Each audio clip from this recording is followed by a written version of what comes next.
Welcome to RPG Book Club LongCast, a podcast where we play an itty-bitty bit of a biggie big video game and talk about how it makes us feel. I am Sam Allman. I'm David Bernard Houck. And I'm Maddie Grace Webben.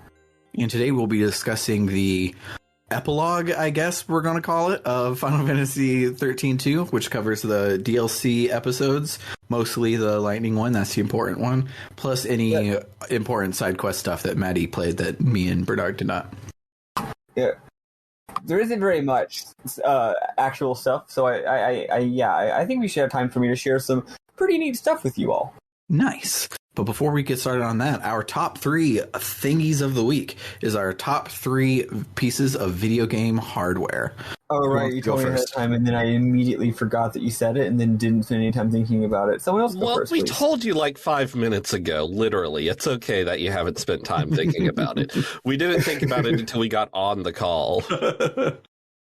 I have my first one. I'm still working on my other 2, but I will kick us off. So, if you were active in like Halo LAN party circles, I only have to say half of this, and you'll know exactly what I mean. But the Logitech Xbox controller for the original Xbox is far and away my favorite controller to ever hold in my hand. They made one for the PS2 I don't think I ever as had well. one of those, even though I played lots of Halo.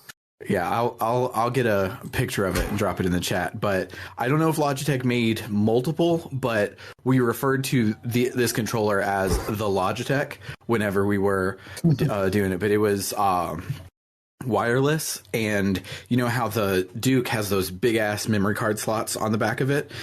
So the memory card slots were moved into the wireless dongle that would stick out of the Xbox. And so you just had this lightweight, super ergonomic, really awesome controller that notably moved the white and black buttons to L1 and R1 so that and that became canon once the 360 came around. Like that's where those buttons live forever. And so I thought that was really cool.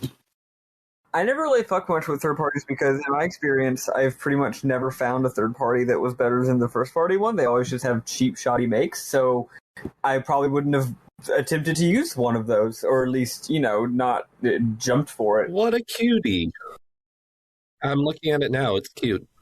But yeah, this controller, it's real cool, and it came in 2 colors, Xbox green and Xbox black, and it was super comfortable to hold. I also apparently misremembered because, as you can see in the pictures I just shared, white and black are definitely not L1 and R1. There was one of the third-party controllers that we had at Halo tournaments put them up there, and I liked it. But this one, now, it's not. I've only been able to find pictures that are from this angle, so it's possible it has L1 and R1, but just also has white and black in the more traditional positions. Yeah. That's how the new Duke controller is. Okay.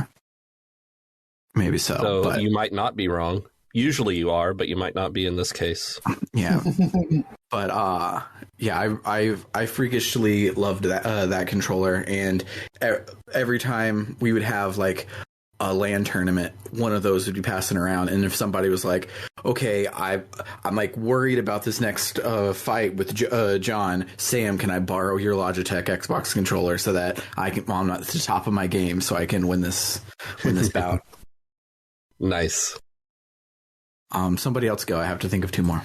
This isn't actually one of the best pieces of gaming hardware because it's a controller and it lacks rumble. But I have great nostalgia for the Wavebird, the wireless controller for the GameCube. It was the first wireless controller I ever used that really worked reliably, and I loved it. And of course, it was a GameCube controller, so it felt great to hold and play games on. So I really liked that. Yeah, I never had a Wavebird, but I really wanted it. And I was watching a My Life in Gaming episode the other day. Shout outs to them on YouTube. They're fantastic. Their videos feel like unwrapped from Food Network, but it's all for gaming stuff. And they usually look at like deep dives. Like the one I'm talking about, they went through every first party Nintendo, Sega, Sony, and Microsoft controller and like each iteration on it. And so when they were talking about the Wavebird, they mentioned most of its technology for like wireless and all that stuff is the basis for every wireless controller since then. Like it changed the game in a whole lot of ways, which is fantastic. All I knew is that it worked, and like you could like have your controller like under a blanket even, and it would work, and that blew my mind. What about you, Maddie? Have you thought of one? Yeah, I've got one. Listeners of the pod might know because I've yelled about it before. And I am going to limit this to only things that I'll say owned or at least used a decent bit. So I'm not going to be like, oh, the fucking Sega Mark II because it's fucking beautiful. No, I simply would like to have a Sega Mark II one day. But anyway, when I was in high school, I had a Nintendo DSi. You guys might, some of y'all out there might not remember that. It was the third iteration of the Nintendo DS. The first was the disgusting, weird-looking one. The second was the DS Lite. Classic. We all know it. We all love it. And the DSi was a weird little experiment that came out pretty late in the life cycle of it. It was even more slim. It was even more sexy. It didn't have a GBA slot, which was a big knock on it for pretty obvious reasons. But on the other hand, it was cool in other ways. And for me, it was special not just because it's goated, but also because it was the first game console, portable game console that I'd owned in a very, very, very, very, very, very, very long time. Because when I was a kid, my eyesight was getting really, really bad, and the doctor said it was because you're squinting at that damn Game Boy all day. So my parents said I can't squint at that damn Game Boy all day anymore. So in between OG brick Game Boy and DSi, I never played any portable games, which was a lot, except for occasional emulation or whatever. So I was really excited to get my DS, and I decided to get the DSi, even knowing of its drawbacks. And the I comes from the fact that it was also the first. It was the first Nintendo console with an eShop. So it was a little experiment, right? A little experiment before WiiWare or whatever. I don't actually remember if it had ports. I don't think it had a virtual console. No, it just had. It was just DSiWare eShop games. DSiWare. It had some good shit on there. There was some good shit on DSiWare that never got released on anywhere else. Mostly the one that's about cutting cardboard boxes at a cardboard box factory. That's a great game. It was part of a larger series. It was in like a Nintendo first or second party series of little games. Anyway, to wrap this up, I just wanted to remind you all of what a DSi is. But mine was baby blue, and it was sort of a matte finish, and it was all blue. The buttons, the surface, all like it didn't. A lot of the time controllers or consoles will have like trim or buttons are different color, or even just like it'll have like a plastic part somewhere that's like obviously like a prefab part and they didn't paint that part. No, the whole thing was the same baby blue color. And also it was extremely comfortable, and it had these shoulder buttons that just felt so good. All the buttons felt really good to click, but the shoulder button felt especially good to click. It was just a stupendously fun, and like they moved the location of the stylus to a more they moved a lot of the little function buttons around to more sensible locations. Just a great all around console. It got stolen, and I was sad. Yeah, shout outs to the DSi, the console that I think a lot of people didn't buy because most people who wanted a DS by that point already had one. Yep. Sounds about right. So another one that I want to shout out is the Game Boy Micro. I'm not the biggest Game Boy Advance fan, but I think the Game Boy Micro is just beautiful, and it's so tiny, but it's still comfortable, and you can still play games on it. Not too long ago, I played Metroid Zero Mission and Metroid Fusion on one, and it was great. Love it. Yeah, I really love mine. The game I played on it was Banjo-Kazooie's Grunty's Revenge, which isn't a great game, but it's also a lot worse on the Micro than it would be on something because it uses a whole lot of shoulder buttons.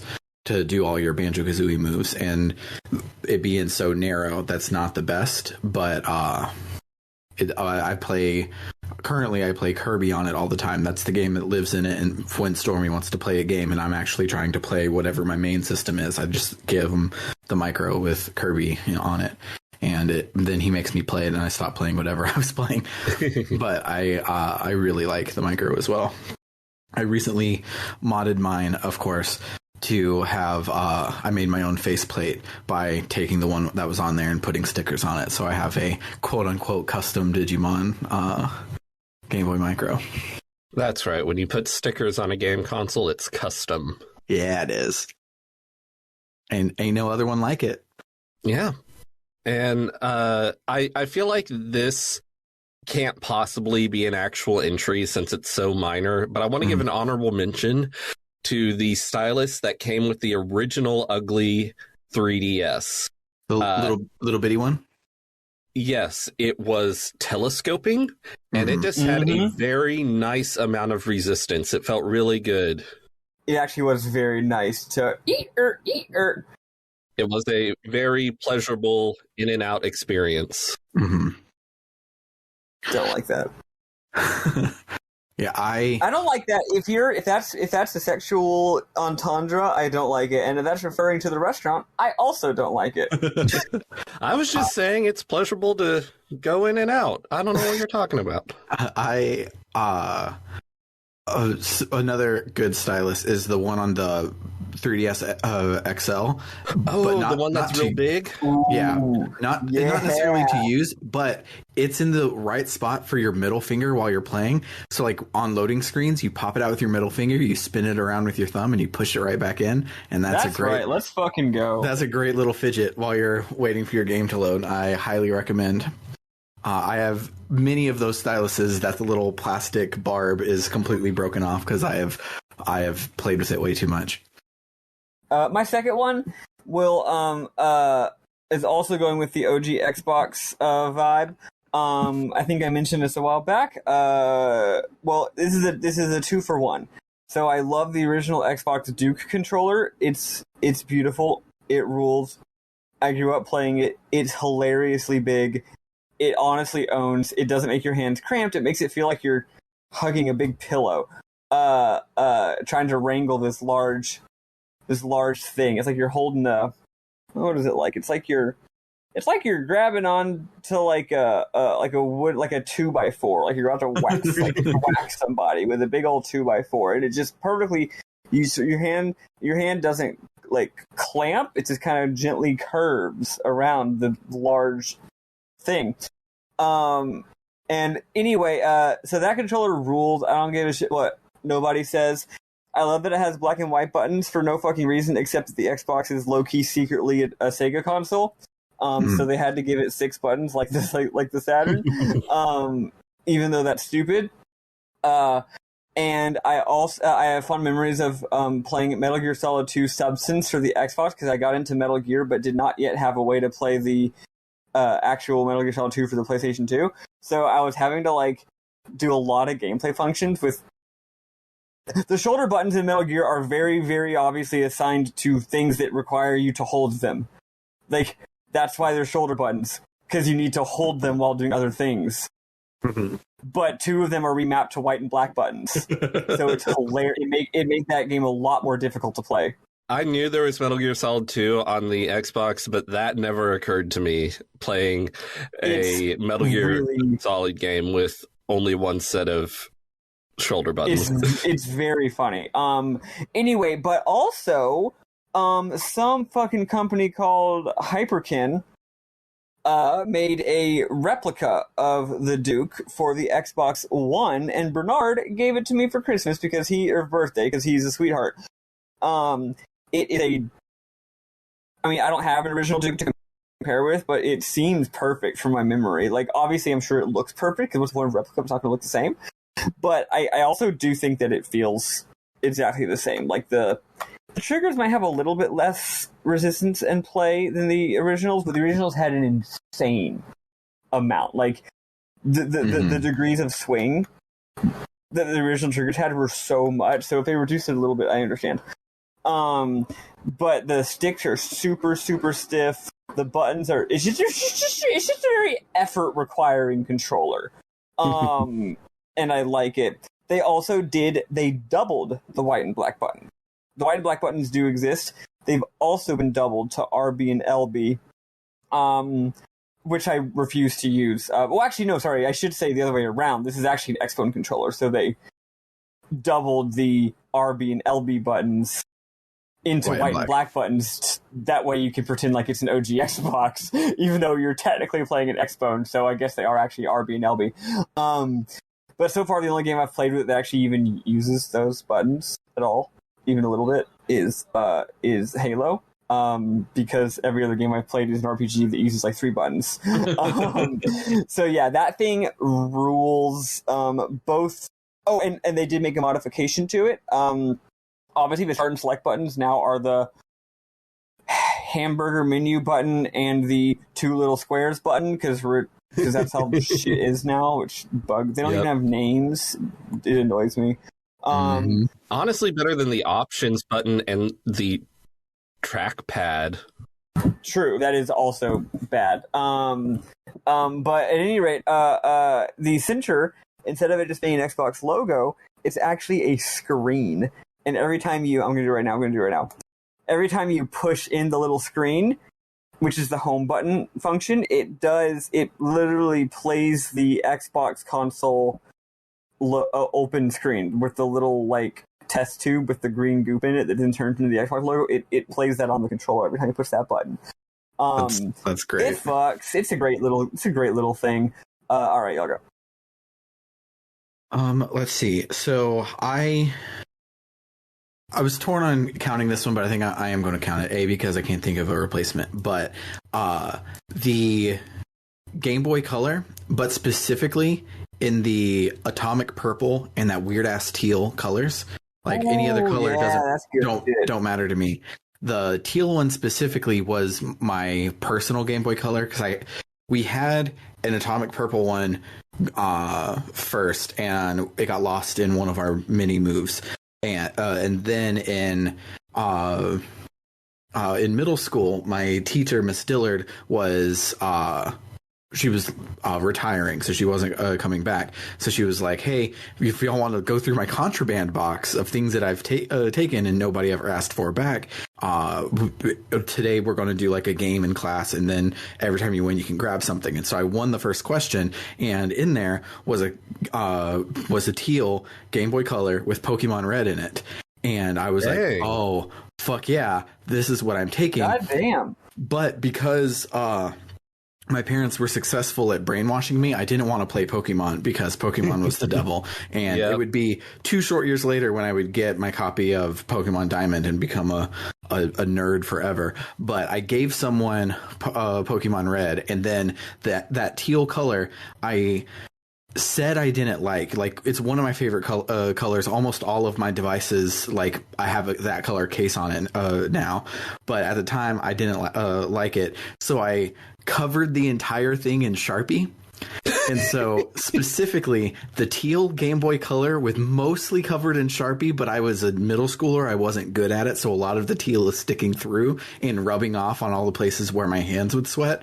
That is one of my favorite pieces of Nintendo hardware, and if I could ever find it, I would. That would be the one that I would restore and put all the modern mods and stuff in, but not fuck up the case. Like, I would keep it with that shitty colored in with Sharpie look. That sure is a story from the late 90s. Yeah, it is. So I really like the DualSense. The DualSense is fucking good. PlayStation 5. The haptic feedback is incredible. It feels so good to hold. The resistance on the triggers feels cool. I really like the DualSense. But I feel like sort of a narc saying that, so instead I'll say the 8BitDo Pro 2. Yeah, it was real funny because I purchased in my 8BitDo Pro 2 right around the time I purchased my DualSense, and right around the time that, or my PS5, and right around the time that Bernard got it. And so I messaged Bernard. I'm like, hey, Bernard, I finally got the best controller ever. I got the 8-Bit Do Pro 2. He's like, wait till your PS5 comes in. 'Cause it's honestly that good. Like, so their first time not just using the DualShock was not that good. I don't love the PS4 controller. But their second time at bat to improve on the 3 generations good enough controller, they did a fantastic job, and the DualSense is great. I wish it had a start and select button, though. I never press the share button. Oh, I use share buttons on all my consoles all the time. Yeah, I only do if I'm playing a pod game. Screenshots. You gotta take screenshots and share them on social media. I hate sharing them, but I like taking the screenshots to have. You know, I always hit the button and then back out when it asks me if I want to post it. So I have to shout out something cool Sony did. They finally made it so that when you take a screenshot or a video, it sends it to the PlayStation app so you can just get it on your phone quick and easy. And you don't have to post it through the interface on the PlayStation. I love that so much. Xbox, of course, had been doing that for a while because Xbox is cooler. But Sony started doing it too. Nintendo, you have to, to get it on your phone, you have to, scan a QR code and then connect to a Wi-Fi being sent from your Switch. It's weird. That is weird. I think I'm due for one more, and I think I'm going to give it to the Xbox 360 Slim, specifically the R2-D2 one. I love the little short and cute 360, and the R2-D2 one I think is cute because I'm a nerd and I really like it. Is that the one that always turns itself on because it's got a fucking capacitative on button? I don't know. I didn't have that one. My friend had that one, so I don't know its day-to-day woes. I just like yes, to look it at is. I just looked it up, and it is the one that turns on by itself if you walk too close to it. You so much as look at that thing, and it turns on. Because there was a different one that they made later that I don't know if it had that problem. Really late in the life cycle, they made a tiny little Xbox 360. Mm-hmm. For me, it's, like Bernard, I don't want to be a fucking narc, just a DS, Xbox controller, wow, what a normie. And I'm like, I'm cool, okay? I'm a weirdo with cool, obscure tastes. Liking the Duke weird. Is a pretty weird thing, so... Yeah. I should pull something weird out of my hat to show that I'm idiosyncratic and have good taste. And then I thought about all the weird consoles I like, and actually I don't particularly love any of them as far as the aesthetics of the hardware. They're all pretty mid. All the Sega consoles, the Japanese versions of them are amazing, but that's not the one that I have, and I'm limiting myself to consoles that I have. So it's well, all right, fine. If we're going with shit I actually own, and not just shit I wish I owned, I'm gonna have to go with OG PS2. Yeah. The big blocky one that looks like shit. I love it. Beautiful. It looks like a weird VCR. I don't know why it is the way it is. It's kind of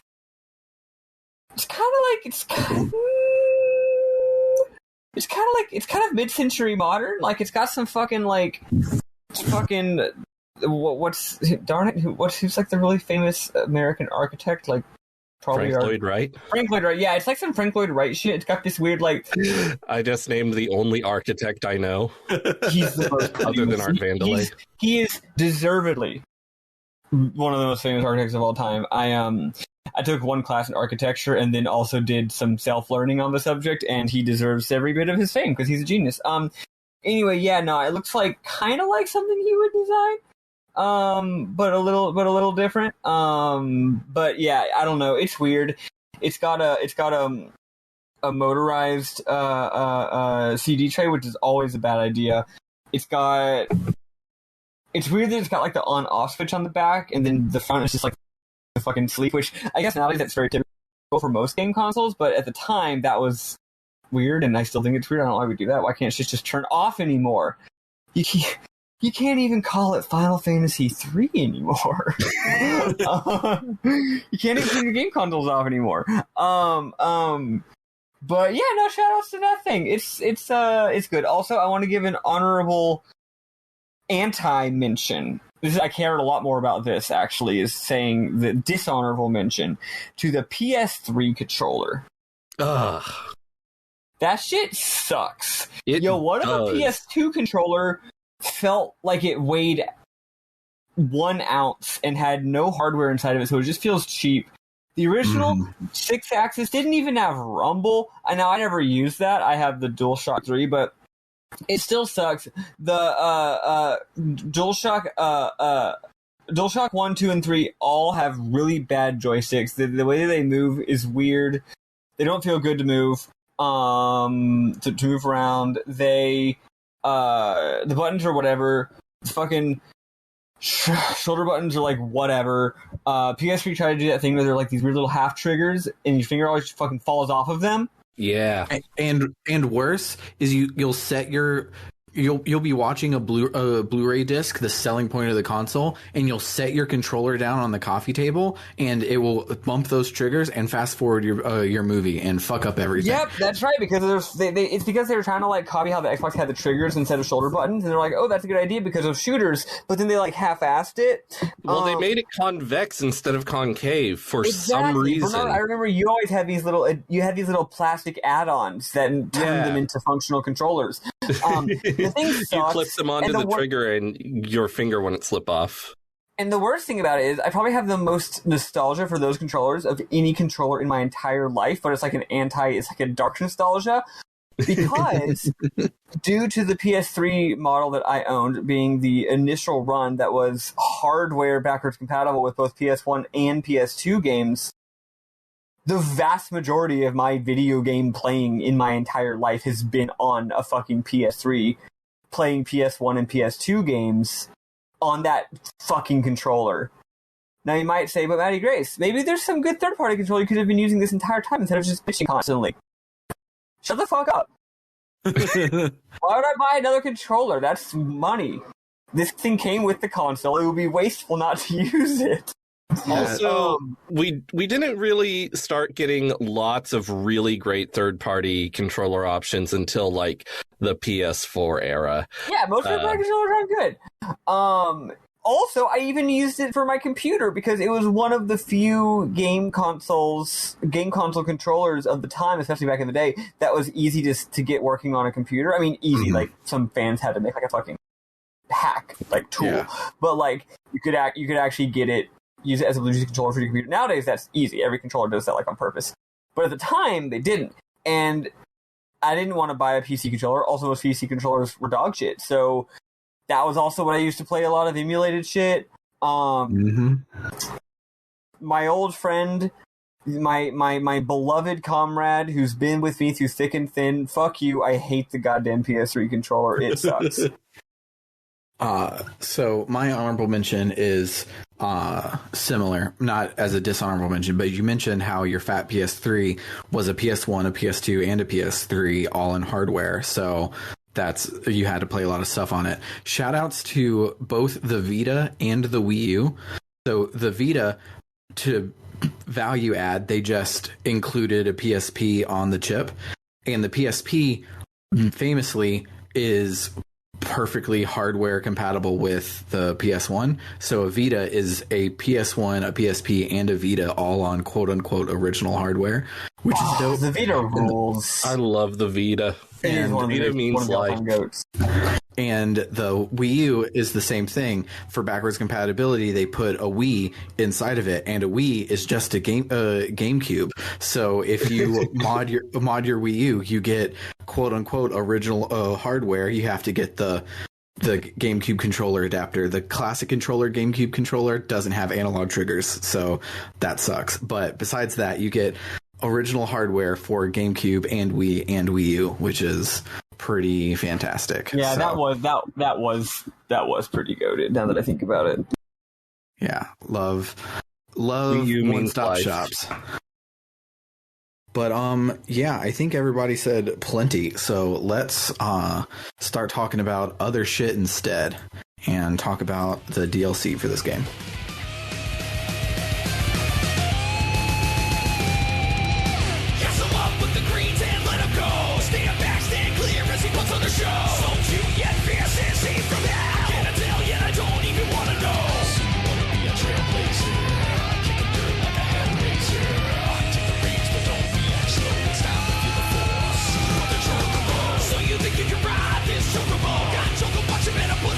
The DLC for Final Fantasy XIII-2 is brief. Yeah. Even the meaty Kinda. one. The meaty Y'all say that, but neither of y'all played the meaty one. Yeah, I mean, watching it, I played the Saws one and the Snow one. The Snow one has lots you can do, but I didn't do it. And the Lightning one, I just watched on YouTube because I didn't have time to play it. Mm-hmm. It actually takes a bit, but you're still right that it's, certainly brief by the standards of what we think of as story DLC. Yeah, like both of the Witcher 3's DLCs are longer than the Witcher 2. That is not the case here. I mean, the main game is half the length of the first game, so... Yeah. So we start with Saz's story, Heads or Tails. The hot voice says of serendipity, "It was a place that ancient minstrels sang of in joyous ballads. It was a place that knew neither day nor night, an endless now of joy and amusement. It was said that only souls who had perished in an unfortunate manner were granted entrance to its halls, to be allowed a brief flash of happiness before fading into their final rest. But there are always exceptions to the rule. In a moment of cosmic whim, a certain misfortunate father stumbled through serendipity's doors, still very much alive." We see Saz in a casino. He flips a coin. Time freezes. He says, "Heads or tails, life or death." He says, "You might be wondering how I got here." Yeah. Very normal thing to say. He says, "I'm stuck in this place where time stands still, all because of what happened that day." So we're like, oh, he said because of what happened that day. So that means we're getting a lengthy flashback that really sets things up. No. We see Saz flying an airship with Dodge. Dodge ominously says something's coming. A portal opens in the sky and the airship gets sucked in. That's it. That's what happened that day. Back in the casino, time is still frozen. The owner approaches Saz. We know he's the owner because that's what his name says on the subtitles.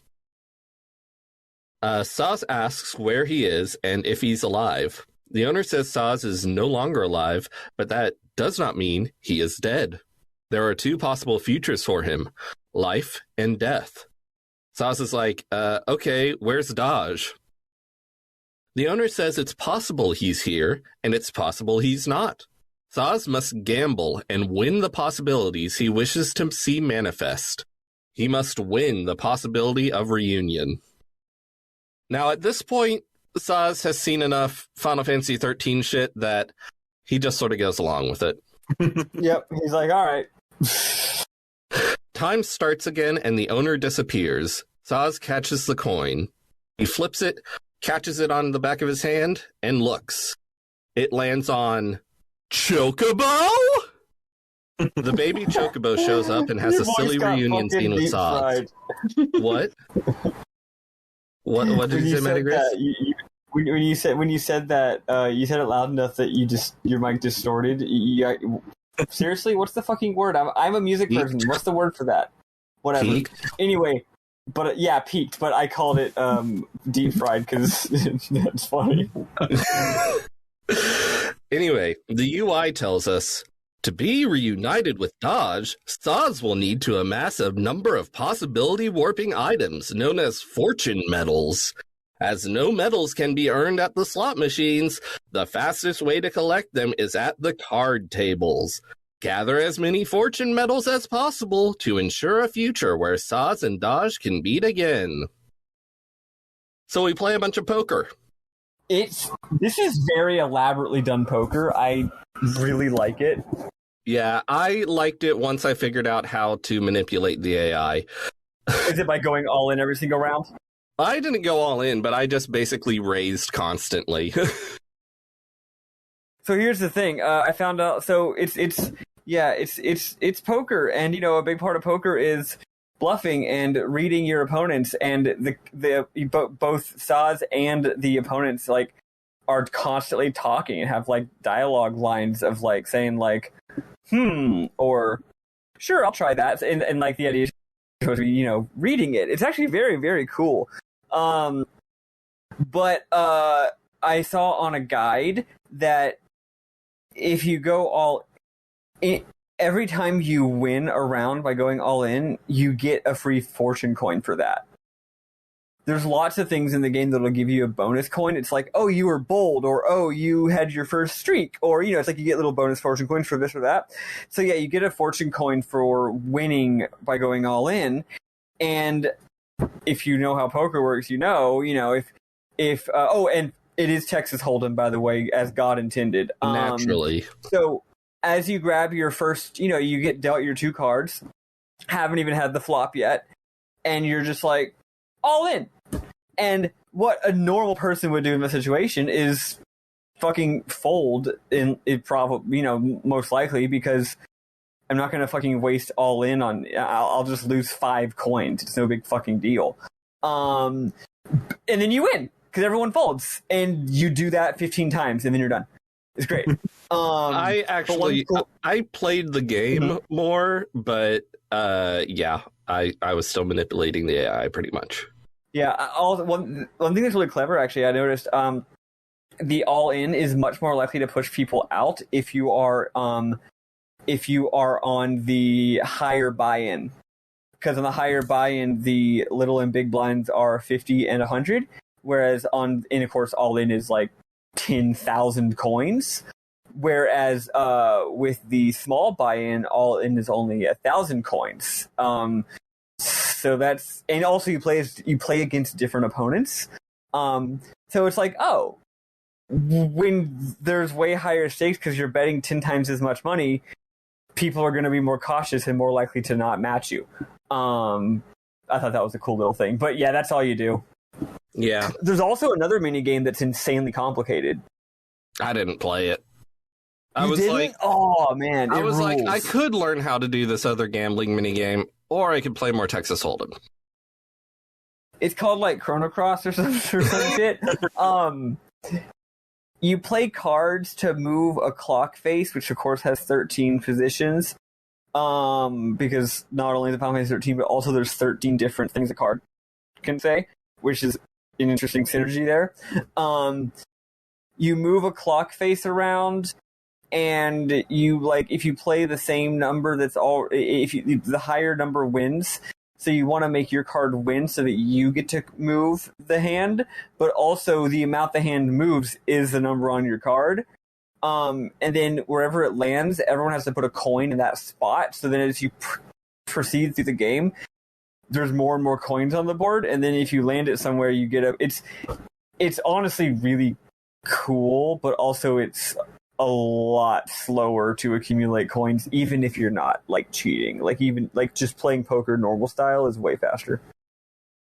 I'm glad I played poker. Yeah. I kind of liked it though. I'm glad that I watched Zyback TV's video entitled FF13-2 Saz Heads or Tails DLC parentheses story only close parentheses. Nice, and it's like 11 minutes long. Yeah, it is. After winning a bunch of fortune medals, Saz talks to the owner, who says some shit about the world conforming to Saz's desires. Daj appears, but after their reunion, the owner uses cryptic riddles to tell Saz the world is going to end. The owner summons a ton of coins, which all land tails up, and Saz and Daj are like, whoa, that's freaky. The owner says the possibility of the coins landing heads up is gone from this world. Saz is like, whatever, I'm gonna fight for the future. Point me where I'm needed. I don't know what I'm gonna do, but I'm gonna do it. The owner's like, what do you intend to do? And Saz is like, I don't know. Saz grabs a coin and flips it. It lands on heads. there is still some hope left. Zaz and Dodge step into a space-time distortion, presumably getting sent somewhere/when they can meet up with Hope. That's it for the Zaz DLC. That's it. Oh, well, you forgot there's one more thing, Bernard. And then a little notification pops up on your screen that says, you obtained Saz. And now you have Saz in your monsters thing and can use him like a little Pokemon. He's a synergist. I haven't actually used him because I haven't had a need for a monster to be a synergist. If I want to be a synergist, I defeat myself. And also, like, there wasn't that much of the game left to play. But just FYI, he's fucking incredible. You know why? Did you look at him? No. Because he learns fucking Faith and Brave, which, other than him, do not appear in this game. Nice. Because, you know, in the original game, that was just one of the spells you would always use to raise your attack and your magic. In this game, Noel and Sarah don't learn it. I'm sure some other monsters maybe do too, but so Saz having those, also he ends up getting Faithga and Bravega. He also gets all the, like, the in fire, in water, in wind, like the one where it adds elemental attacks to weapons, also, which you don't get in this game. So, yeah, he rules. Nice. Nope. Time for Snow's story, Perpetual Battlefield. Damn, I didn't realize they put Metal Gear Solid 4 in this game. The hot voice says of Colosseum, it is said that the arena was created in preparation for the day of reckoning. Mighty warriors from every age gather, combatants risen from the grave and given temporary souls, all clashing in glorious, never-ending battle. Only one law governs this place. The weak serve the strong. We see a very ridiculous scene where the Arbiter of Time announces the entrances of opponents as Snow and Lightning face down a ton of enemies, including Final Fantasy Classics, Ultros, and Gilgamesh, along with minor 13-1 characters Nabat and Amadar. I loved this. I was working out so hard when Gilgamesh and Ultros showed up. Just FYI, the music is Battle from the Big Bridge from Final Fantasy V. Yeah, and Gilgamesh is great. He has like 4 arms with a gun in each of them. It's great. You've seen all kinds of Gilgameshes before, and what do you think of when you think of it? You think, oh yeah, a guy with a bunch of arms. What's he holding? I don't know, various kinds of swords. You bet you never had him holding like 6 guns before. It's awesome. Yep, it's great. Anyway, at the end, Noel and Sarah show up. We take control of Sarah and Noel, but the UI immediately says, welcome to the Colosseum of the Void Beyond. Here, on the border between life and death, lies the testing ground of souls. In this impossible arena, long-dead heroes and champions of the Netherworld vie for martial supremacy. Endlessly they clash, training in preparation for the day of reckoning. Only one law governs this place, the weak serve the strong. By defeating opponents and sealing them in crystal, you gain the ability to summon them as allies. Claim victory over the most powerful foes and build an unstoppable army. So, there are a lot of optional super hard fights. I do like 2 of them, but I'm sure not doing all of them. So I look up on YouTube to see if anything interesting happens after you beat them all. Short answer, no. Long answer, the final fight is against Snow. The lightning that we saw in the intro was some sort of imitation, but apparently this is the real Snow. After the fight, it turns out Snow is stuck in the Colosseum and can't come with Noel and Sarah. Sarah says she'll come back for him after they're done saving the world. And they don't talk about the fact that he's a l'Cie, and I'm like, that plotline Totally never really went anywhere. Wait, hold on. When I did it, Snow was the very first fight, and he annihilated me, so I didn't play anymore. I mean, I think you can play the fights in any order. When I talked to the guy, all he gave me was one option, and it was Snow.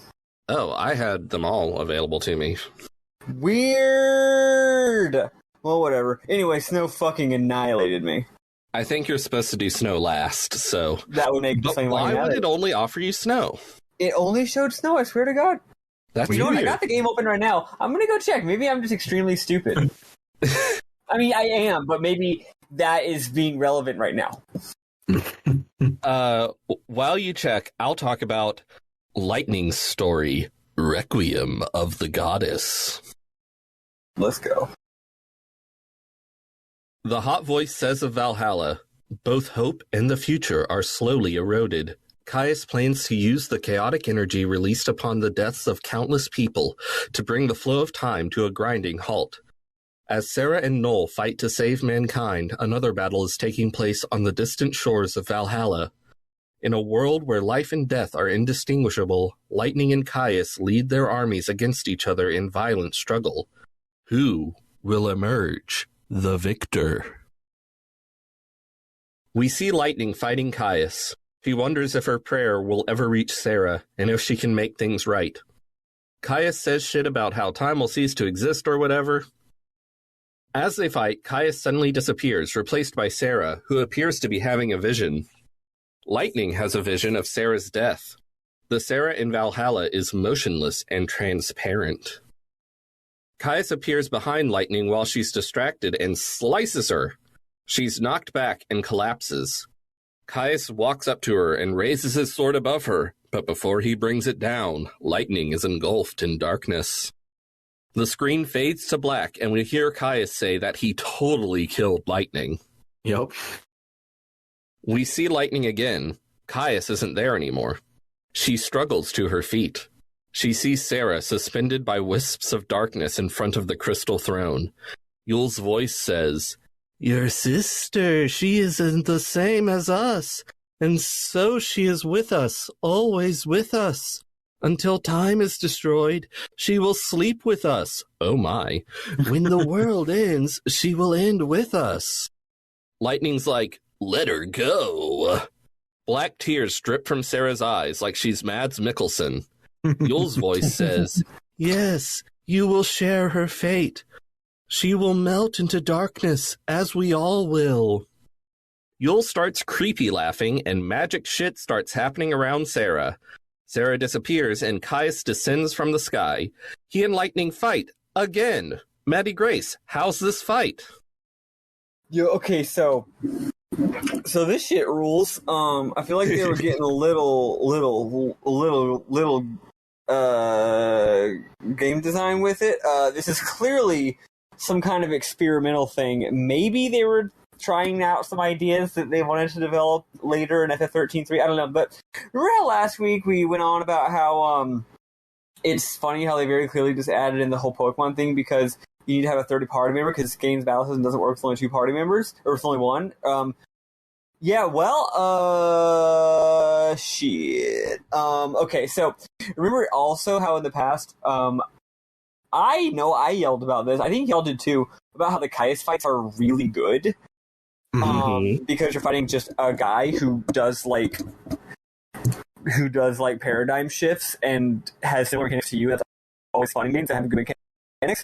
Yeah, so this is a one-on-one fight between Lightning and Caius, and it rules. So here's how it works. It's not really a different game mechanic. It really is pretty much the same game, but the way it works is it's just one battle. Well, it's got two phases actually, but it's just one battle, but it's meant to be played over and over. So Lightning starts off as level 1, and whether you win or lose after the battle's over, you get experience points. And I do think you get more based on like how far you got in the battle, how much health you took off of him, how long you survived, whatever. And you level up, and then you get level 2, level 3, level 4. And as you get more levels, the highest is level 10, you get more abilities and more jobs you can shift into and stuff like that. So you learn how the mechanics work and get better and better. So when you first start off, all you can be is... so first of all, there's no healer. The only way to heal is with a potion, and you have a limited number of potions. You have, I think, 5 potions and 1 elixir. So that's just how the game is. So you got to be real smart. But don't worry. If you recall, in this game, you may have ended the game with Noel having, 3,000 health or something. Lightning starts off with, 4,500, and by the time you beat this thing, she's going to have, 50,000 health. Or, no, 300,000 health. It's funny. So anyway, your three, you start off with three. You start off with, I forget what they're called. Okay, they're called like knight and mage and shit. Okay, but whatever. You start with one that's basically commando, and then one that is basically you have one commando and two ravagers. It's weird. One of the ravagers is the one that does like the physical attacks that are ravager physical attacks. And the other one is one that casts... Shaman, I believe. Yeah, exactly. Shaman and Mage. So Shaman does basically like a wind slash, and then a Mage does thunder. And you try to beat him. And then after you lose, you level up, and then you unlock Knight, which is basically a Sentinel, but a little different. As everyone knows, just being in Sentinel gives you mega defense. It makes you a lot higher defense just by being in that class. But if you actually use her one ability that she gets, it blocks 100% of all damage. Nice. And then eventually, after you level up quite a bit more, it's actually quite a bit more before you get to the next two, you get basically Synergist, and then finally the last one you get is Saboteur. Synergist, at first you get Mighty Guard, which is a FF classic. It gives you all, the 4 buffs for we've been using all game, Protect, Shell, Vigilance, and the other one, Veil. It just gives you all 4 of those. But it also removes any other buffs you have. Why does that matter, you might ask? Because the other spell that you get later, once you're like level 5 or 6, is Aura, and that gives you Brave and Faith and Haste. So basically, do you want to get good or do you want to be a pussy? And if you can't use them both, because if you use Mighty Guard, it erases the other ones, right? Which is really cool. So basically, this is as close to an action game as this game has ever been.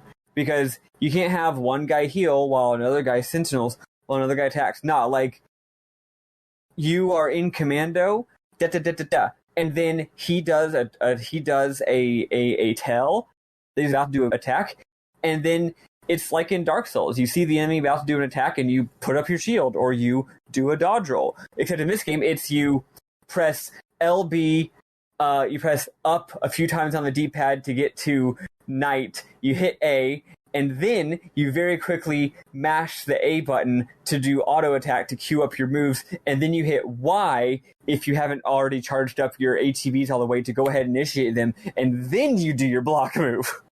So it's like a very fast-paced reflex action game where also everything takes a little bit too much time to do, and it's intense. It fucking rules, actually. Caius has 3 different classes. He can either be a commando, a ravager, or a medic. Medic's really annoying because the instant he turns into medic mode, he doesn't have to cast it. Just the instant he turns into a medic, he has regen. And that regen will stay for a while regardless of what class he is. So it's very annoying. A big part of how annoying this battle is whether you can break him before he switches to, it's kind of RNG which class he switches to. So if you get lucky, he might just not switch to heal before you break him, and then you don't have to worry about him having regen for a decent amount of time, right? Anyway, yeah, so you gotta beat him. But if you beat him, he just kind of smiles. It's just like a cutscene. He like kind of smiles and then fades into darkness, and then you're back at the menu where it's like you want to play again. And you're like, what? The game doesn't tell you this, but you have to beat him with a certain score, aka in a certain amount of time. And if you beat him fast, so you can't just beat him, you gotta beat him real good. So if you beat him real good, then a different cutscene triggers, and he goes to his second phase, which is Bahamut, basically. And Bahamut's a pretty tough fight, and you need to level up more to beat him. I think I beat the whole thing at like level 6 or 7 or something like that. It's really cool. It's this timing based back and forth tug of war where you're pretty much just managing your own health and their break meter, basically. It's like, oh god, they're going to do a big attack. I got to go to Sentinel and block. But wait a second. Oh no, am I going to be able to get back into attack mode before their meter fades away because I forgot to juice it enough? I accidentally let it get unjuiced because I was hitting it with too many magic spells and not with enough commandos. Oh shit. Yeah, it's really cool. But it took me like a while. It took me like 2 hours probably. You fight the battle many times. And if the battle goes on for like 10 fucking minutes because you're really struggling but you're committed to really, like, you're being mean, you're actually being really smart and trying your best, and then you still lose, you get 100 XP, which isn't even that much. So if you're listening to this and do actually want to play it, pro tip, it's honestly faster to just like if you're fighting and the battle's gone on for a while, just let him kill you because you're going to get 100 XP anyway. That's faster than getting the same amount of XP for fighting the battle for 10 more minutes and then beating him, but beating him too slow to go to the next phase. Does that make sense? Mm-hmm. Mm-hmm. Basically, I realized that since you get XP for losing, I was spending way too much time trying to win while I was underleveled. Right. Yeah, so that's what it is. And the reason I went into such in depth is because, first of all, this is my mem-mom for the week. It's really cool, and I'm very impressed by how much fun it is. And B, by God, do I want to play Final Fantasy Lightning Returns a lot. A whole lot. Mm-hmm. That is a really interesting way to handle a DLC episode with one fight in it. Yeah. Yeah, and it actually, like, you actually can, like, post your score online or something, so they wanted to make, like, a whole little game out of it. It's silly. Mm-hmm. Yeah, according to Chris Rafus on YouTube, he has the top comment under the video I watched earlier. He goes, "It's so cool how they took this idea from the DLC and expanded on it for Lightning Returns." So I am very excited to play Lightning Returns because this looked like a shitload of fun. Mm-hmm. So after the fight, we see Lightning riding Odin across the beach. She sees Yule's form in a swirl of darkness and demands she let Sarah go. Yule's like, "By what right do you demand her release?" Darkness swirls around Odin and Lightning. They're sucked into the ground as Yule says, "Sarah's death is your doing." We see a montage while Lightning says, and I'm not going to do the Lightning voice because that would end in my death with how long this is. Yes. This episode is going to be short enough that I just, took screenshots of the lines. Go for it. Mm-hmm. I thought my actions would atone for my past. After washing up on the shores of Valhalla, I gazed through the eyes of Etro and witnessed the events of your age. It was a waking nightmare. Lives beyond counting, swallowed by chaos and vanishing into the void. Some of those souls had been enemies, dispatched to death's realm by my own hand. It was a tragedy I couldn't ignore. The sorrows of the dead would be mine to bear. It would be my atonement. I was chained down by past sins, unable to move forward into the future. My path was set. I would remain in Valhalla and carry out the will of the goddess. For me, there is nothing. There is no hope. I needed you, Sarah. That is why I asked for your help. Yule says, "Sarah's death is your doing. At your bidding she began her journey, and thus her life was lost. It was you. You are to blame for this doom." We see Lightning kneeling beside Sarah's body in front of the crystal throne. But then Sarah, in her normal clothes, appears on the throne. She says, "Don't worry, don't be sorry, and forget your tears. You don't need them. No matter what future is waiting for us, I'll have no regrets. No matter what end we see coming, I won't change my mind. You taught me how to live my life. No matter what, we shouldn't give up hope. I believe in you. You'll keep the future of this world safe. So it's okay. I don't mind if I'm gone. I have no regrets. None at all. I chose to start my journey because I wanted to see you again. But there was a reason I decided to keep going. It was a promise I made to myself. It's okay, Lightning. Sarah is engulfed in darkness as Lightning runs towards her. We see the sisters floating through a white void, holding on to each other. Sarah says, "When Cocoon fell, and you seemed to just disappear, everyone was so sure. They said that you were gone, that you were dead. But not me. I just knew. I knew that you were alive somewhere, and I'd find you eventually. I never gave up hope. And now here we are. Just keep me in your thoughts. Remember me, and we'll see each other again. No matter what happens to me, even if I vanish from this world, don't forget me. Promise me, Lightning. Promise you'll remember me." Lightning stands alone before the crystal throne. Stairs appear leading up to the seat. Lightning climbs them. She voiceovers, "I'll never forget. I promised you that. Even if I stand to lose everything, I'll preserve your memory for the tomorrows yet to be. Come what may, I could breathe my last breath and the world be crumbling into oblivion. There are ways to keep a thought alive, and I know one that works for sure. Indestructible crystal. Even in the sea of chaos, it never loses its shine.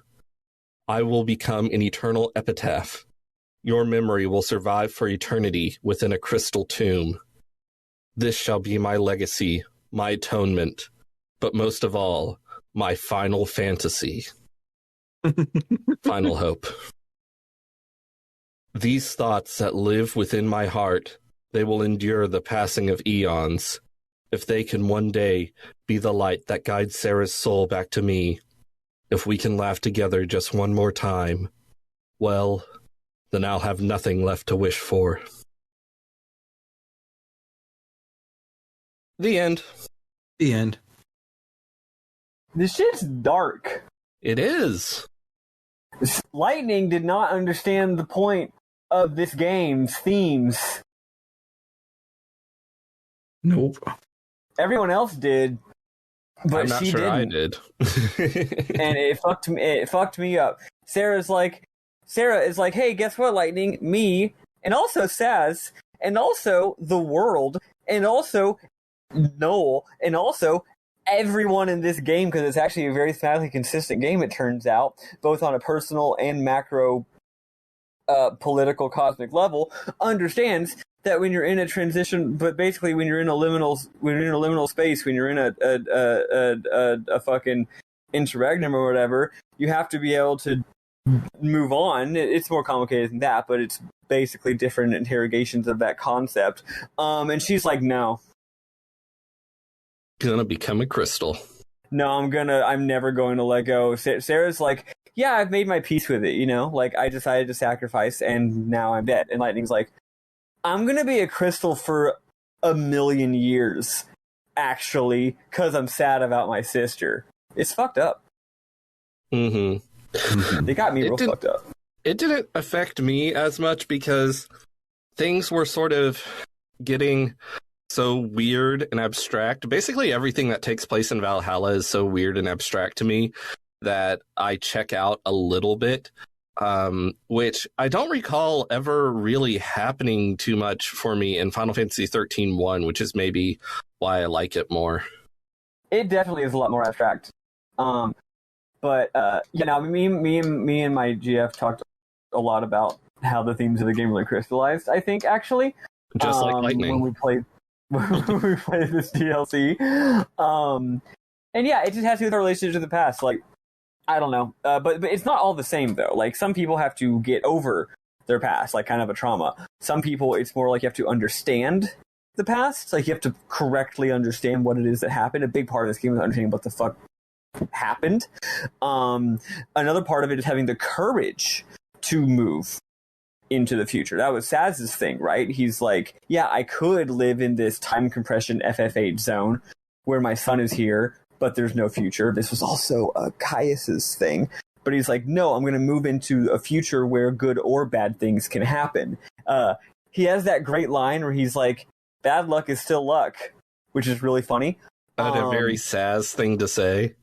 Yeah. So every character has this different relationship. Like, a different purgatory that they're in, and the world is in a purgatory, and all of them have to do whatever internal work is needed to find their way out of it, and Lightning just absolutely refuses to. Which I'm guessing it's because she hasn't had her character arc yet, because that's the next game. I actually didn't finish reading everything Lightning said. Oh, I thought that was it. It sounded so Final Fantasy. Yeah, it sounded Final, and I have a series of screenshots, and it sounded really Final, and the screenshot under that one is all black with just the subtitles, so I didn't see the subtitles because I didn't scroll so far enough, so I thought that was it. Oh, so you did it. Okay, I wasn't. Okay, at least it makes sense that I misunderstood you then. But it is mostly just a bunch of nonsense. The only interesting thing, really, I think, is that she mentions the slumbering god bearing witness to an eternal dream, who is named Bunavelza. Oh. And she also mentions that Etro is the goddess drowning in a sea of chaos. Yeah, it turns out, I also learned this by looking at some fragment lore. Bunavelza is like the ultimate god of the entire game. Not the one that we murdered, though, a different one. You wouldn't know that until literally hearing the word one time during the game's ending. But yeah, certain fragments do make tell of Bunavelza, and I think we're going to learn more about it in the next game, so that's cool. I guess Hope knew something about that. Mm-hmm. I wonder if we'll attack and dethrone Bunavelza. Hope so. So I think it's time we move on to memorable moments. Maddie Grace. Oh, wait, no. Maddie Grace, you want to talk about some side quests, don't you? Yeah, I just want to give y'all some updates because there's a lot of side quests in this game, and it seems like I was mostly playing the ones that y'all didn't, so I want to tell you about them. So actually, I'm in a bad spot right now. I just thought maybe if I just idly ran around some areas and tried to find fragments, I could find more cute things to share with y'all. So last game I was on, what's it called? Data log duty. I was going to be on fragment duty this time, but I think you'll forgive me because I did spend a lot of time and effort doing all these side quests. Mm-hmm. So my side quest duty, I think, excuses me from fragment duty. Anyway, so there's a bunch of little bitty side quests in this game, a lot of which are quite interesting and cool. A lot of which are pretty cool, but some of them come in giant chains, right? For example, there's the whole area. Where is it? The Vile Peaks. There's 2 different Vile Peakses that have a quest that revolves hopping back and forth between each one. The cool thing is you don't get to one of them from the other. You have to find a hidden gate in 2 different locations to get to 2 different Vile Peakses, and you need to get both of them. Otherwise, you can't finish out the quest. The Vile Peaks is the more boring of the 2, so I'll just very briefly go over it.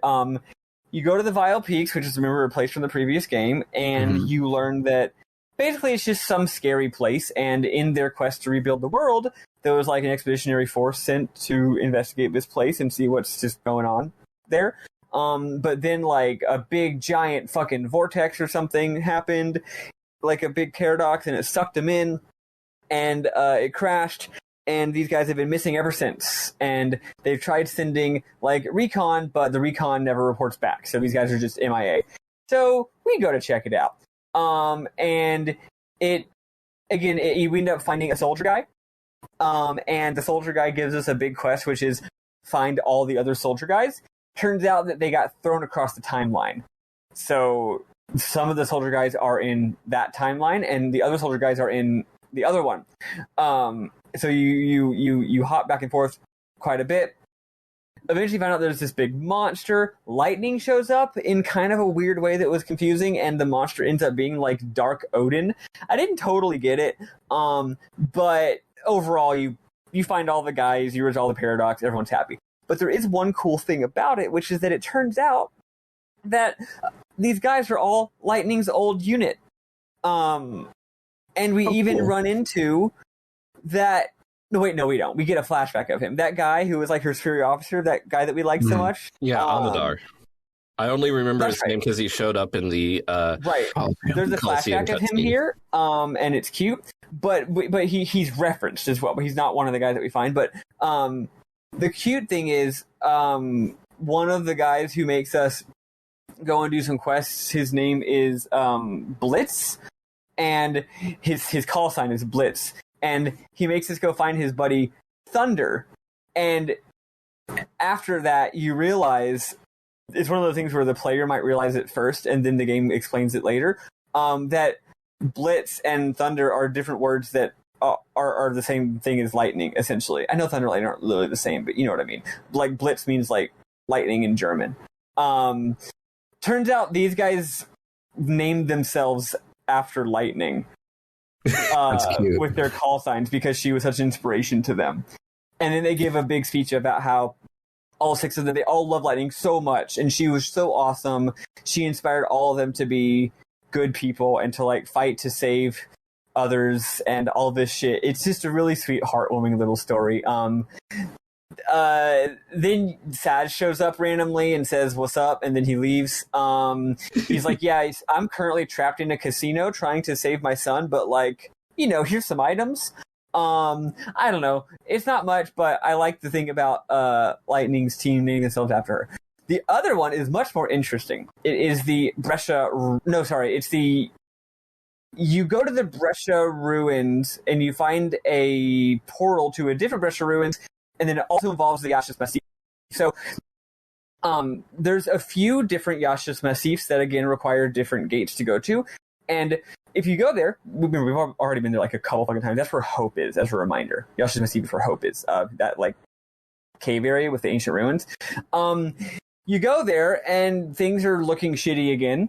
And now, there's these giant red screaming orbs that are floating everywhere. Mm-hmm. Like, really big. Like, imagine, like, probably like 8, 9, 10 feet tall. These giant spheres that are like blood red and black, like pulsing with just a dark energy.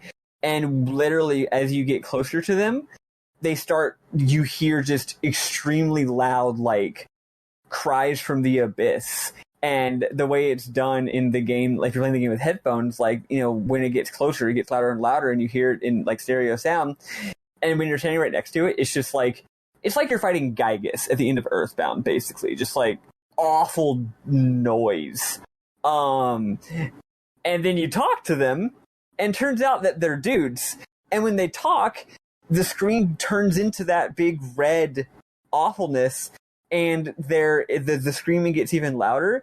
And then their dialogue, instead of being in a regular dialogue box, it is like full screen. Like, remember in Nier, when Nier turns into a text adventure? Yes. It's like that giant fucking text scrolls down fills up the whole screen. But then they're just saying shit like, "Hi, I'm so-and-so, and man, I sure wish I could see my sister again. If only I knew she was okay." And then it's just a side quest where you gotta go find her sister's pendant or whatever. Oh yeah, and I guess I should backtrack. When you go to Yasha's Massif, all the normal NPCs are like, "Yeah, there's just orbs here now. We're not really sure why. We kind of wish they would stop with like the screaming and the horrifyingness, but like, it's just kind of been this way for like 100 years now. We really don't. Like, we've just kind of gotten used to it. We just kind of tune them out at this point." But they do find them rather upsetting. Turns out the orbs are basically now in Yasha's Massif, it's become very, very unstable due to crazy amounts of paradoxes, and people are just all the time getting sucked into random vortexes and becoming orbs. And they all have regrets because of the one thing that they didn't get to do, and you gotta do their side quests. Most of the side quests are just random shit, like I said, like finding a fucking pendant or something. But eventually, they start to form a bit of a plot. And again, this involves jumping around between different timelines. The plot is essentially something along these lines. I could pull up my notes, but I think I probably can just recite what it is. There were some terrorists. They're not really explained who the terrorists are unless there's some more fragments of lore that I missed. But it's some terrorists who hate the Academy, and they want to destroy it. So in order to do that, they end up like summoning and they're like terrorists from the future, and they like send an evil monster to Yasha's Massif in the past to fuck everything up. And then Yule sees that that's happening, one of the Yules, and she does what a seer is not supposed to do, which is she seals she changes the timeline. Instead of fixing the timeline, she fucks up the timeline by sealing this horrifying creature in like a fucking pocket dimension or some shit, like banishing it away. Mm-hmm. But in doing so, she totally knocked time out of whack, which then caused these paradoxes to happen for hundreds of years and suck people into vortexes and make them turn into orbs. So it's pretty interesting. There's a lot of talk about, like, is it okay for her to do what she did? Talking about what is this fucking deal with seeresses, and the responsibility and how it's difficult to make these kind of choices because she shouldn't have done that. But so many people were dying because of the monster that she her heart, she couldn't ignore her heart. And anyway, then she unseals the monster and tells us that we need to go kick its ass. And it's really hard. And I literally was not able to kick its ass until about 15 minutes before we started recording. That was the last, I thought, you know what? I'm going to try that boss one more time. And I beat it, which was cool. Yeah, so that's that one. It's a long thing. It's actually quite cool. And then I also got 2 more. I got some paradox endings. Did y'all get paradox endings?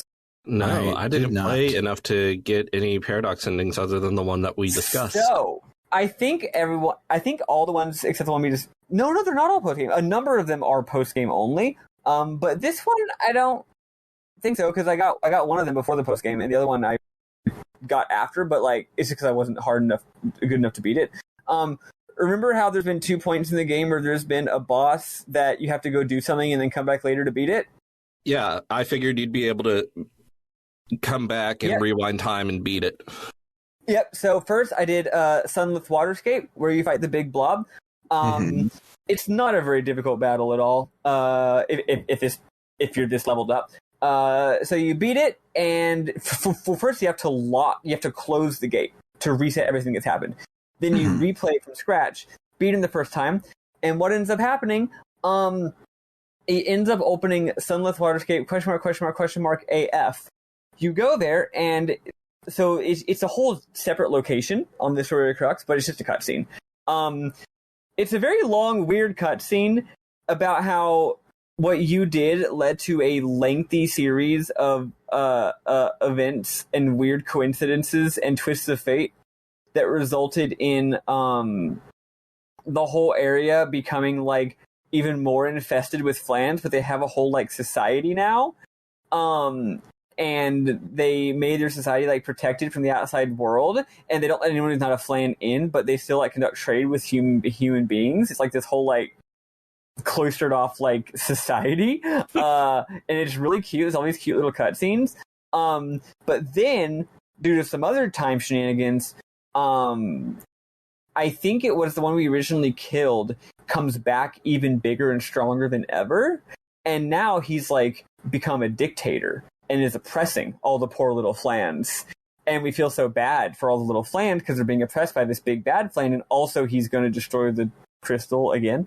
So then, but this is all just voiceover narration. And then all of a sudden, 2 little flans show up. One of them looks pretty much like a normal flan. The other one is like blue and looks really different and goofy. Then they start talking in Sarah and Noel's voices. Oh my god. Sarah talks normal, but Noel talks like this. I don't know why he's doing a voice, but he's doing a voice. I guess he thinks they're wearing disguises, but Sarah's not doing a voice, just Noel. I guess he thinks he has to. So they both managed to transform themselves into flans in order to sneak in, and apparently they're going to feed the king flan a poison meal that will kill it. But all they're saying is like, yeah, we're going to go poison it, and then it's like the end. So all the paradox endings are like this. They're all like weird in media res time skips where we don't know how the characters got there or why, and none of them are resolved either. So they're just like, we're going to go use poison. And that's it. That's weird. The other one was, yeah, it was really cute, entertaining, and also very strange. The other one, is the Brescia Ruins, where we showed up very early in the game. Remember, the big Titan fought us and we had to go do a thingy. Well, I fight it. That is a very... Oh, I lied earlier. Beating that quest in Yasha's Massif was not the last thing I did. This was the last thing I did. So I fought the Titan. Very difficult fight. And I was able to beat it just earlier today. And the outcome of that one is, because you managed to defeat the Titan without actually resolving the paradox, it doesn't go well. And then you get a lot of actually really important lore about the actual plot of the game that hadn't been shared before. I thought this was like a consequence of what we did, but it's not. This is just the game's lore, okay? So I'll just read it word for word, actually. Not word for word, it's not that much, but I'll paraphrase certain parts of it by reading certain screenshots word for word, is what I meant to say. Okay, yeah. So basically, time is going by, the crystal's about to fall, right? Everyone's like, oh no, Cocoon's gonna fall. And then everyone's like, what are we gonna do? How are we gonna do it? And this is all Noel narrating. And then everything gets dark and evil, and there's fire everywhere. And it's like, yeah, everyone didn't know what to do to stop Cocoon from falling, so they started arguing amongst themselves. And then some of them said that we should bring the fal'Cie back. We should bring back fal'Cie, summon them, not make an artificial one, actually summon the fal'Cie and use their power. Other people are like, no, fal'Cie are bad, we shouldn't have them. So then the two sides start fighting. And then the one side actually does bring back fal'Cie. The other side builds massive, just giant fucking weapons, which is the Titan that we fought. And we see a cutscene of like dozens of them marching across this like blasted hellscape. And they fight, and but then they go out of control, and their out of control fighting basically destroys the entire world. And then Noel says, it happens before I was born. But for Sarah, it's a war she knows. Noel's like, everyone in my time knows this story. But for Sarah, it's a war that she knows nothing about, one that is yet to take place. So yeah, this actually is the actual backstory of Noel's world. Oh, and then Cocoon did fall and destroy the rest of the world. So then we see Sarah and Noel in this blasted hellscape that I guess they've been transported to, and they decide that they're going to fight these big monsters forever, and they don't really know if it's going to work or not, but they have to fight for a future, and then it just ends with them just in blasted bad future fighting giant hell monsters. Don't they know he's supposed to go to the past and kill the robot generator? Yeah, I don't know. Maybe, I think the idea is that maybe they're just like stuck now, like in like a time loop, or like something has gone horribly wrong. I don't know. It was a real weird one, man. It was a real weird one. Yeah. So those are the major plot things that I wanted to share with you all. Man, Ooh. I would love to have had this game in 2012 and have liked Final Fantasy XIII 1 and liked this game too, and not had other games to play. Mm-hmm. I also read a decent number of fragments, and there was a lot of stuff that's all very interesting, but none of it stood out so much that I feel like I need to share with you all. I don't think so. So, it's all just lots of lore about what the fuck is Etro, what the fuck is a Seer, what the fuck is Valhalla, etc., etc. All right. So I was looking up other, like, the list of paradox endings to see if any of them were cool, and so there's one that is the super boss for the game. So once you beat the game, you get the paradox core or some bullshit, but it's an equipable item, and when you equip it, it makes when you go to New Game Plus an area, everything's really hard. So if you go to do episode 5, the fucked up future episode, and Sarah's fight with Caius, with the paradox thing on. He's the super boss. He's like the hardest boss in the entire game. And when that one ends, I looked it up on YouTube. Noel is like, you weren't supposed to kill him here. Like, that wasn't the plan. Now we're like stuck in this horrible, shitty future. What do we do? And Sarah's like, well, we just keep trying. And so the trio at the end of the world of Caius, Yule, and Noel is now Yule, Noel, and Sarah. And they just keep on a trucking.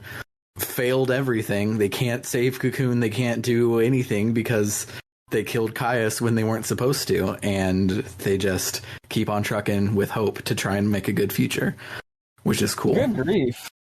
Yeah, I was like, oh, the super boss, surely you'll get some cool ending there. And no, you just kind of live in shit, but you are happy about it. Cool. But yeah, let's pivot to memorable moments and final thoughts, etc., etc.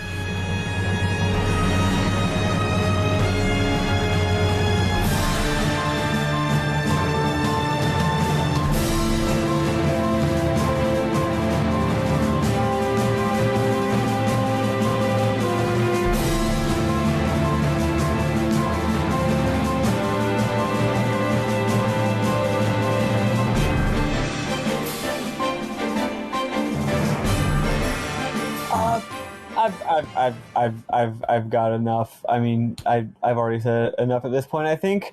If I had to pick one memorable moment from this week, it was Saz's, in my opinion, extremely funny line about how no luck is still luck.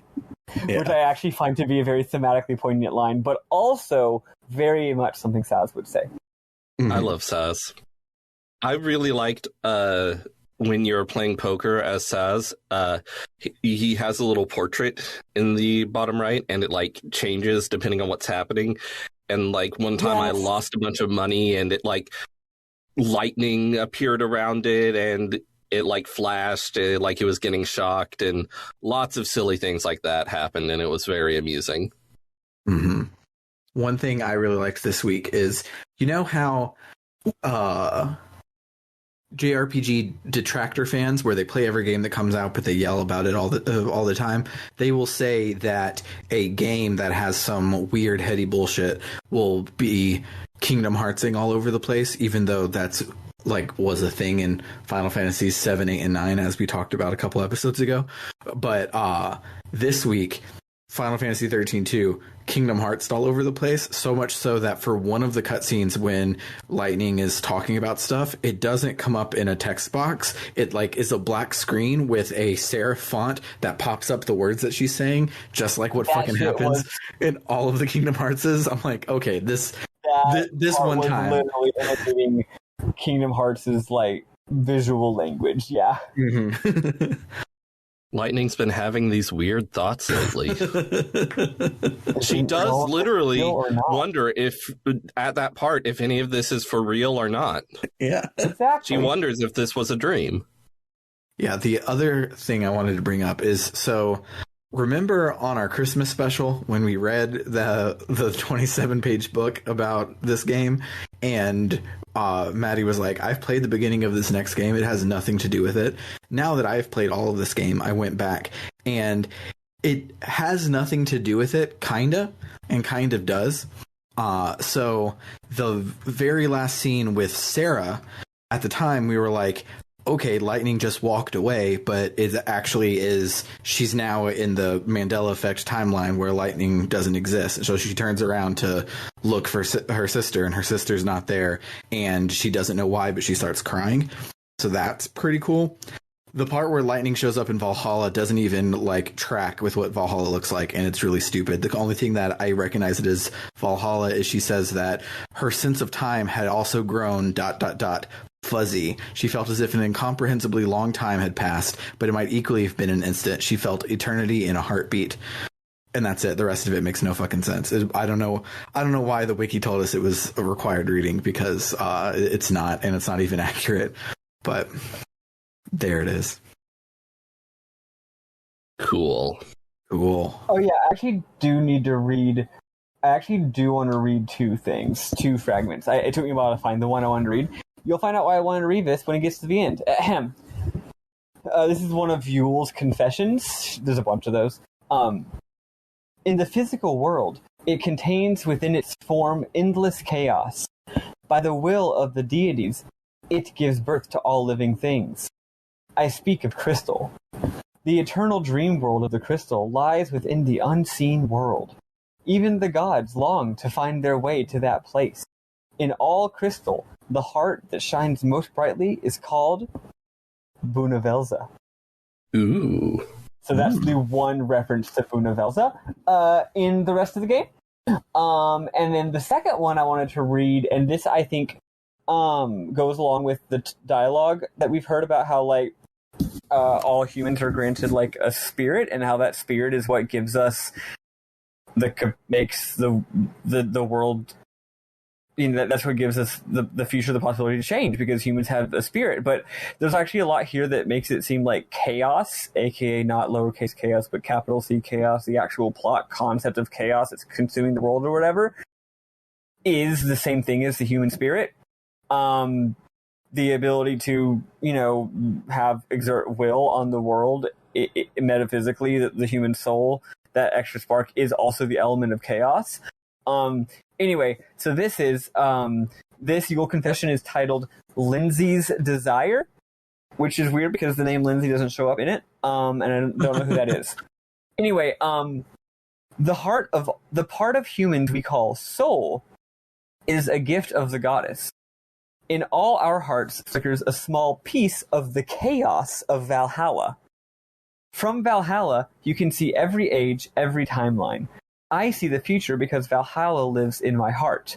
The Eyes of Etro is not a unique gift reserved for the special. Every human who claims a soul can gaze into the future. So that's cool. That's some arrival shit and or Protestant shit. Dope. I just thought those were relevant enough to understanding what the fuck the game is about that I read them. We've been talking about crystals so much. I'm trying to find the sound clip of Charles Martinet saying "a crystal" in Super Mario Advance because it's the funniest fucking thing, but I can't find it. Rip. R.I.P. Oh, Sam, Just remind me to message you what song you should put before the Mim Moms this week, because I do know the song. It's a song that plays sometime during Lightning's thing, and it's like the most Hamauzu to ever Hamauzu. He's coming in with his little fucking gay-ass chords, and it's like in 5 or some shit. Anyway, I know the name of it. It's on my... I wrote it down, so I'll send you the link to that song, because it's one we should use, because it's super good. And that's my other Mim Mom, is that song's really good. I'm editing the show now. Well, then, Bernard, my Mim Mom is that song's really good. Okay. Send me the name of the song so that I can use it. Yeah. We did all of the... Let's go! Here I come! Here I go! I'm moving now! Bravo! Crystal! Gotcha! There we go. There it is. Why did he say crystal? Got I it don't in know. A crystal. Maybe he's saying like crystal clear, maybe? Like maybe you're hitting OK on a menu? Is that an Italian thing? I thought of it because my favorite streamer, apart from Maddie Grace, who streams all the time, of course, was talking about it. And she hypothesized that it happened, quote, when you get Birdo's crystal. And I don't remember Birdo having a crystal, but maybe... I'm sorry, can Mario summon monsters? Yes, Mario can summon Birdo in battle after defeating Birdo. Only if RNG allows him to get the Birdo crystal. Of course. Cristo! Anywho, yeah, let's stop talking about this game so that we can all go play Lightning Returns. Let's see if it's finished downloading. Let's see. Not quite. I downloaded mine like 2 weeks ago to make sure that I wouldn't have the same problem. Well, aren't you so smart? Oh, wait, no, it is done. Hooray. Hell yeah. So if you like what you heard tonight, you should check us out on the web at www.rpgbook.club, where any and all donations go to unlocking more episodes just like this one. We already are on the hook for Lightning Returns, and we then, after we finish Lightning Returns, will actually be caught up. We have not been caught up on LongCast since .hack GU Volume 2. So make us not be caught up. We are currently trying to play Metal Gear Solid 1 for a short cast. So if you want to hear... you can hold off if you want. Yeah, you can hold off if you really want to, but if you're holding like $500 in your hand right now and are just waiting to punch that fucking donate button, which would somehow donate the money that's in your hand, just wait like 3 weeks and then do it. Yeah, let's say go ahead and do it. Unlock Metal Gear Solid. Then give us some time to take a break before Dragon Quest VII, the next LongCast. Yes, please. Yes, please. But as all of our listeners are aware, they hate us and never want to do the things we ask. So surely Carr is going to listen to this episode next week, and then he is going to donate just to fuck us, because it's not the first time that's happened. But if that sounds like something you want to do, you can go and donate. We now have tiers on the Ko-Fi. So we have the Gadabout tier, which is if you donate any amount of money, you get all of the stuff that we had before. Then we have a $5 tier, which is the Warrior tier.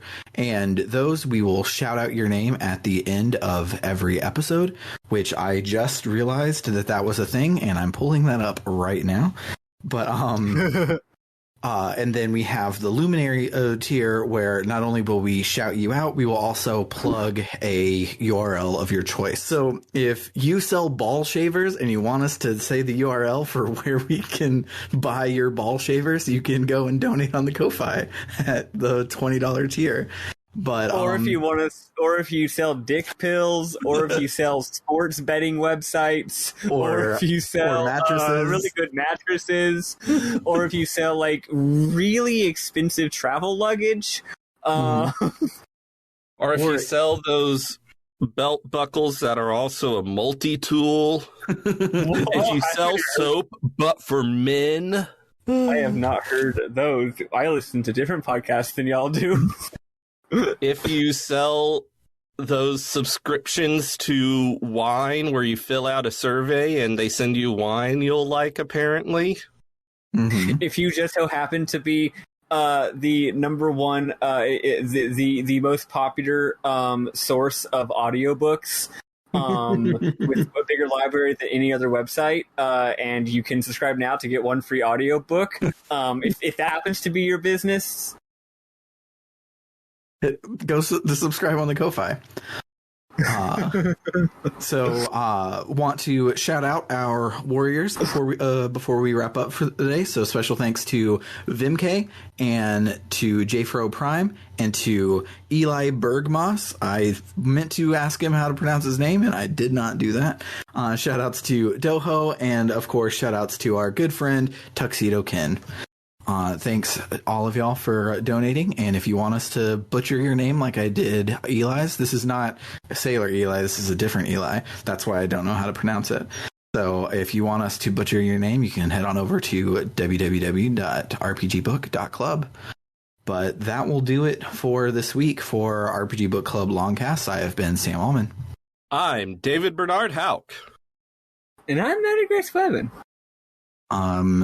See you when Lightning returns. Probably like pretty soon. Probably. Final Fantasy XIII. Bye.